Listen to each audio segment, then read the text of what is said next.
ఏఐతో కాస్త తెలివిగా ఆలోచిస్తే ఎలా ఉంటుందో చూస్తారా? Prompt engineering secrets in Telugu.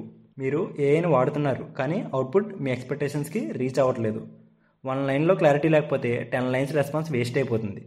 ఏఐని అండర్స్టాండ్ చేయాలంటే మనం క్లియర్గా మాట్లాడాలి. ఇక డౌట్స్ లేకుండా ఉండడానికి ఈ ప్రాంప్ట్ ఇంజనీరింగ్ 7 స్టెప్ గైడ్ని ఫాలో అవుదాం.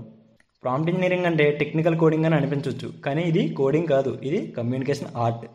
ఏఐని వాడడం అంటే మనం ఎలా అడుగుతున్నామో అది చాలా ఇంపార్టెంట్. రైట్ ఇన్పుట్ ఇచ్చినప్పుడే రైట్ అవుట్పుట్ అనేది వస్తుంది. ఇది సైకిల్లో ఉంటుంది. స్టెప్ బై స్టెప్ ఫాలో చేస్తే అవుట్పుట్ మీ కంట్రోల్లో ఉంటుంది. Let's overview the prompt engineering cycle. Write a resume headline. ఇది మన task. Act as an HR manager. నేను దీనికి స్పెసిఫై పర్సన్ యాడ్ చేశాను. Now give 3 1 line options. Format ఎలా ఉండాలో ఇండికేట్ చేశాను. I'm a final EC student with ML project experience. Context అనేది provide చేశాను. దట్ మీన్స్ బ్యాక్గ్రౌండ్ చెప్పాను. Finally use linked in tone. That means reference add చేశాను. So మనం ఇప్పుడు అవుట్పుట్ చూద్దాం.